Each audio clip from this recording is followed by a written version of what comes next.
رسول کریم صلی اللہ علیہ وآلہ وسلم نے مسلمان کے اوپر حقوق بیان کیے وہ 5 ہیں۔ حق المسلم علی المسلم خمس، میرے حضور نے ارشاد فرمایا مسلمان کے اوپر 5 حق ہیں۔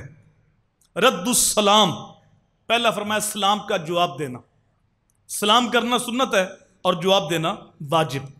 وعیادت المریض، دوسرا فرمایا مریض کی عیادت کرنا، اور دوسری حدیث میں آتا ہے جو بندہ صبح کے وقت کسی مریض کی عیادت کرتا ہے تو شام تک 70,000 فرشتے اس بندے کے لیے مغفرت کی دعا کرتے ہیں، اور اگر کوئی شام کو کسی مریض کی عیادت کرتا ہے تو صبح تک 70,000 فرشتے اس کے لیے مغفرت کی دعا کرتے ہیں۔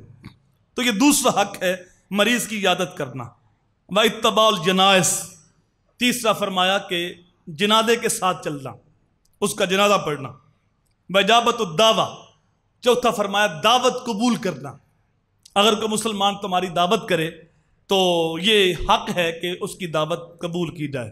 وتشمیت العاطس، پانچواں فرمایا کہ چھینک کا جواب دینا، اگر کسی کو چھینک آئے تو اس کو پڑھنا ہے الحمدللہ، اور جواب دینے والا کہے گا یرحمک اللہ، تو یہ 5واں حق ہے۔